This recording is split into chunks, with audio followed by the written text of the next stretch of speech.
Bella, can you stop licking yourself so then I don't get that nasty noise in the background? Hey.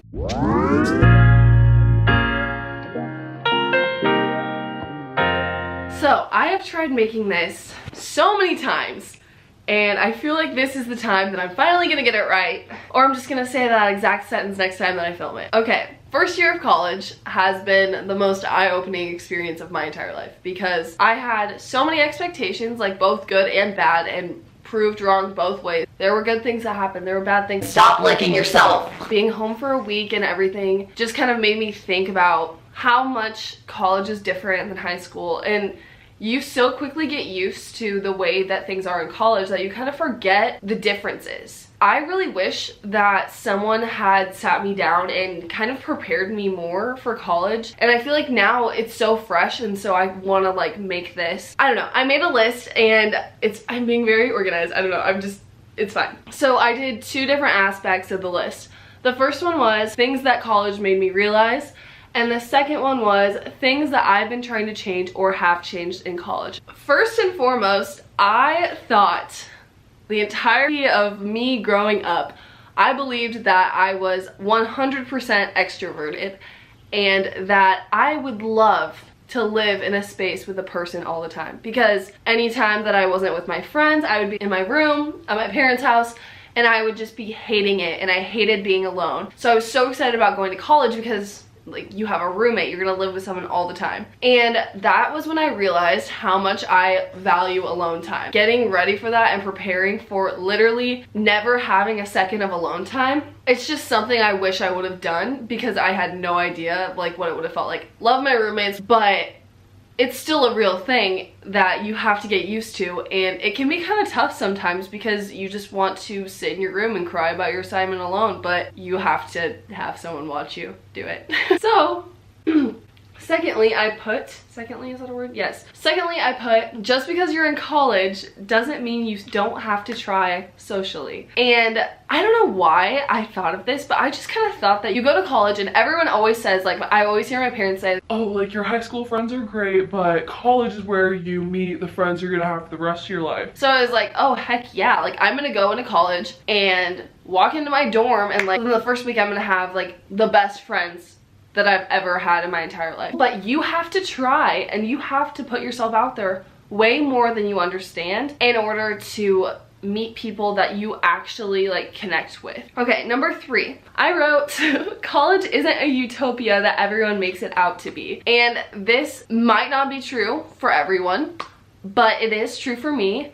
College gets, for lack of a better sentence, a lot of hype. What I mean by that is, the reason that I literally made this list is because you always hear all the stereotypes about college and everyone's saying, oh my gosh, college, it's the best 4 years of your life, like you're gonna have so many memories, blah blah blah blah. And yeah, it is great, but it also sucks sometimes.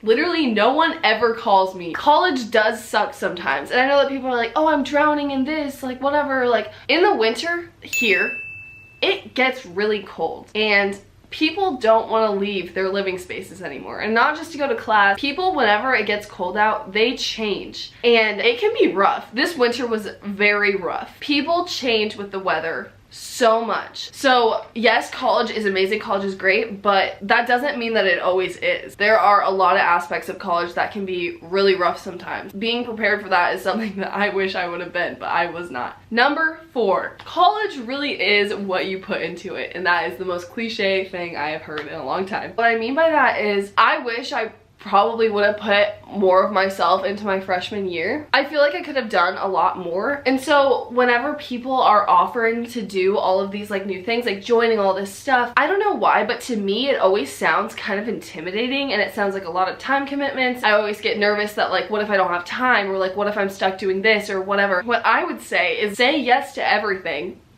within reason, and then if you don't like it, you can always leave, or if it doesn't work out, you can always leave, instead of saying no and then later saying yes. In my opinion, I would always say yes if you are even considering it, then you can say no later if you hate it. I think that I'm gonna apply that next year, and that's just something that I wish I would have done right out of the gate. So things that college has made me realize is now over, and now part 2, things that I have been trying to change or have changed since college. Things that like since going to college I just naturally changed or things that just didn't matter anymore. Number 1, I started admitting more whenever I'm stressed. I don't know why, but I always used to want to put out this front where I was like, no, I'm not stressed. Like, no, it's completely fine. I'm not stressed. So then maybe like in my mind somewhere I would stop being stressed, which literally makes no sense at all. I finally, 19 years later, decided to be real about that. And if I'm stressed and someone's like, oh my gosh, are you okay? I'm just like, no. You know what? There's a lot of stuff going on. Admitting whenever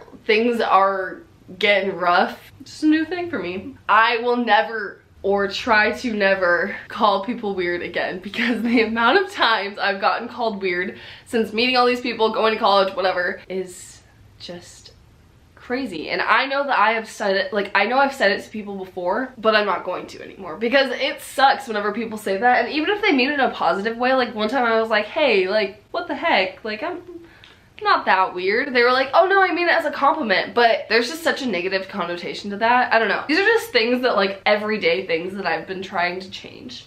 I ended those Snapchat streaks right whenever I got to college. I don't know why. I just realized how much I don't enjoy Snapchat streaks. I enjoy the people, but I'd rather just like call them up or FaceTime them and have an actual conversation than just like meaningless face pics throughout my day. It was taking my phone battery, my time, taking away from my interactions. It was like so freeing to get rid of them. Oh my gosh. The next day, whenever I got rid of them, I woke up that morning and I just felt like I had no obligations at all. It was amazing. Number like 5 or 6 or something. Following through on Hangouts is definitely one. I always feel so let down whenever people, they're always like, oh my gosh, like, yeah, we need to hang out. And I never know if they're sincere or not about that. So if I tell someone like, hey, like, oh my gosh, it's been so long since I've seen you, or oh, hey, like, you're so cool, like, whatever, we need to hang out. I have been trying so hard every single time if I say that to actually follow up on it, because I feel like that's just that's a given. It feels so good to hear that from someone. So if you hear that from someone and then they actually follow up, I really appreciate that whenever it's done to me. So I'm gonna do it to other people. Number 7, 8, or 9, trying more. I can say this about first semester, but definitely not second semester. So I had 8 a.m.s 4 days a week first semester, and I would wake up, I got ready for the day, I like put on jeans and like went to class until like 1. I could not say that about second semester, but I got in such a good routine and I wish I could still do that. I guess I did good on half the semester, but second semester I kind of started declining a little bit and tried way less. And by try, I just mean being more put together, like actually waking up. I don't know, whenever I get in that type of routine, I'm so much more productive and I'm in such a better mood. And lastly, I'm going to stop apologizing all the time. I like used to do it so much more. I didn't even notice that I was saying sorry all the time, but I would just be like, sorry, whatever. Someone started doing it to me. I don't remember who it was. And it just made me realize how unneeded it is. You don't need to apologize to me. You know what? Like, you're fine. You're not doing anything wrong. So hopefully for next year, I do better at these things. Hopefully this is helpful for anyone, because I have so many stories about college. So many. And I feel like sharing them only helps people be better prepared and know what to expect for next year. It is the biggest transition I've ever gone through, and I was not ready for it at all. And I don't think anyone really is. I feel like if I would have had something like this, I would have been a lot more calm and maybe had a smoother transition than I did. I can't believe that my coffee is running out just at the time that I'm finishing this.